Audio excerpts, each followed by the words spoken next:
I'm sure I'm speaking for you too when I say that I never, ever, for as long as I live, want to be in another relationship with a narcissistic type person. I don't even want to be in proximity with them. It was the most draining, confusing, crazy making, painful, nervous system jarring, energy draining relationship that I'd ever been in. But I've learned a lot since then, and I learned what the signs are. And looking back, the signs were there. I just didn't know what I was seeing. I didn't know what they meant. And I had no idea that things were going to turn out the way that they did. And so if you're someone who's tired of dealing with narcissistic type people, you want to spot those signs early so that you can bypass them, happily wave goodbye and move on with your jolly life, then this video is for you. The things I'm going to share with you today are not to put you on high alert. They're not to make you be afraid of every single person that you meet. What I'm hoping to portray for you all today is just to give you more awareness about certain behaviors that people are exuding. I always say to pay attention to the pink flags that arise in relationships. So a pink flag are things that make you go, But oftentimes, if we're recovering people pleasers, what's going to happen is we excuse it off because we're having so much fun and we like this person and we don't want to lose this person. And we start to build this dream life with this person. And this could be in a romantic relationship, but I've also seen it in platonic friendships as well. So I want to list to you guys the things to pay attention to. This means that you see it, you investigate it, you pay closer attention, you see if it keeps coming up again. And then you decide if this is a relationship that you want to pursue or continue to be in. So one of the first things that you might recognize is someone who is overly charming. We'll meet people and they're nice and they're fun and this and that, but they're not exuding this massive amount of charm where they're just fun and nice and they're paying for things and they're hysterical and they're witty and they're telling these amazing stories and they look you in the eye and they tenderly touch your shoulder when you're talking and then they're acting like they care about everything that you're saying. And it seems a little bit too much. If someone is coming across as looking perfect to you, that's a pink flag. Because what often happens with these overly charming people is they come in and they suck you up and they pull you into their world and make you feel like they are the best thing that you've ever had. They make you feel like you have not had air for 30 years and all of a sudden you're getting your first gulp of oxygen. They're going to feel intoxicating. But the problem is they will slowly turn up the heat just little by little by little by little.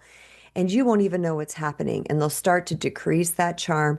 They'll start to fall back into who they really are, which is the second thing that I want to share with you is everything is about them. Now, again, in the beginning, a narcissistic type person is trying to lure you in. They're trying to grab you because they feel like there's something about you that is going to serve them in some way. So in the beginning, they might make it about you because they're trying to charm you. They're trying to suck you in. And this is why I often say to people, don't have says too soon in your relationship. And the reason is because we end up bonding with these people and we get all cloudy and all up in our little romantic fairyland. And then we're not really paying attention to what we're truly seeing. But if you are in the market to stop attracting these type of people, then you have to pay close attention. And one of the ways that we can make sure that our focus is straightforward is that we don't intermix the physical intimacy in the beginning. And this could be one of the areas that they make it about them. Let's say they're pushing really hard in this area because it's all about them. And you're saying, I'm not ready yet. I want to wait. But they keep pushing forward. And they could be doing it in sort of a little backdoor kind of passive aggressive way, or it could just be passive, or they could be straight overt and trying to make you feel guilty. But that means it's about them. They want to get all their needs met and all their wants fulfilled when they want it. So when you start to come in with the things that you need and want, and they don't show up for that, that's another huge pink flag. The third sign that you could be with a potentially narcissistic type person is that they lack empathy. Now, this is an interesting one because I've been around some narcissists that are so charming and they're so soft-spoken that I kind of think I naturally thought that they would be empathetic. And I wasn't really paying attention to whether they were or not. I also believe, because I'm highly empathetic, that oftentimes we will project who we are onto the other person and we'll think we're seeing in them what we're really not seeing. So this is a really great thing to test out, because when you start talking about you and you're talking about something that was painful or difficult for you, pay attention to their facial expressions. Pay attention to the words they say. Pay attention to their body language. Do they lean in? Do they grab your hand? Can you feel the energy that they really care? Or they're like, yeah, that really sucked. Oh, wow, that's crazy. Well, you know what happened to me, or this happened to Uncle Bob over here. They're not really spending time with your feelings and the thing that you went through. That's another pink flag. And the fourth thing, oh, this is the one that drives me the most crazy, and that is they 100% refuse to take responsibility. They will either turn it around on you, somehow make you the crazy one, make you the sensitive one, tell you just like drama or that you always want to fight, or they're going to blame shift and make it about somebody else, or they're going to try to make you feel guilty, or they will abandon. They will just straight walk out and like throw their hands up in the air because you're so crazy. If you have a person who does not take responsibility for their behaviors, this is a huge flag that this person can be a narcissist. But it also means they could just be emotionally immature. And not all emotionally immature people are narcissists, but all narcissists are emotionally immature. We want to pay attention to these indicators so that we can get more information and see what it is that we're really dealing with. If you don't have your self-worth in place, if you don't have your self-value in place, and you're not great with setting boundaries, then this might be difficult for you, because one of the things that we need to do is have those things in place through the acts of self-love, through our self-healing. Because when we're really grounded with who we are, we're less afraid to call someone out. We're less afraid to have hard conversations. We're less afraid to walk away.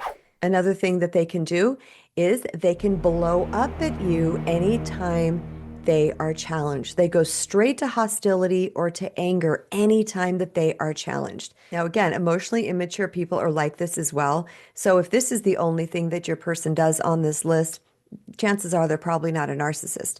But it's really when a couple of these things are combined and you start to see a little pattern and you start to sit back and pay attention to how they're showing up in the world and how they're acting with other people, then you can start to put all the pieces and parts together. The fifth thing is that you will see them using people for their own gain. Now, this could be with you, which means they only call you when they need something, or maybe they've had you on the string, they've had you on the line, and they've kind of been ignoring you or saying they're just too busy, but then they need something and they call you up. Or you watch that they don't really like this person over here, but boy, when they want to borrow their boat, then they're best friends with that person. So pay attention to using people for their own gains. People who are not narcissists are usually the givers. They're the ones that want to help everybody and want to give and want to show up and do these type of things. You'll notice that narcissists tend not to do that. For me, for example, if somebody's moving, I'm the first person to raise my hand and say, do you need help moving? I'll come help you. A narcissist is not likely to offer their services to somebody without something on the back end. Because remember, it's all about them. It's all about what they can gain in life. So pay attention. Watch the way they're interacting in their relationships and see, are they just trying to get from that person, or are they actually giving to that person too? These are my favorite signs to recognize whether someone could potentially be a narcissist, or if they are just what I call an NTP, a narcissistic type person, which means they're not somebody that's off the charts narcissist, but they're on the spectrum somehow. When we understand what we're dealing with, when we first meet somebody, then we can decide, is this something that I want to tango with? Is this a situation that I want to be in? And I'll tell you something that is really energetically important. If you have a history of attracting these type of people repeatedly, when you start to pay attention, and even though they might check a lot of the boxes of someone that you would love to hang out with or love to be in a relationship with, but you are noticing these signs and you decide, this is not somebody that I want to play with. I am worth way more than this. And when you're willing to walk away from them, to shut that door, kaput, capiche, be done for good, you have just sent a rocket ship into the universe that says, send me better. because you have just said to universe, you have energetically exuded out to the universe that you are no longer in alignment with that type of person, and you are only in alignment with givers and lovers and earth angels. If you found value in this episode, please give me a thumbs up. Don't forget to leave me a comment below. I would love to hear your go-to signs for recognizing a narcissist early. And also, if you're new here, don't forget to subscribe and turn on notifications. And until next time, remember, you must become your own best detective and guardian. Trust your instincts, trust what you're seeing, trust what you're feeling, and be willing to respect and protect yourself.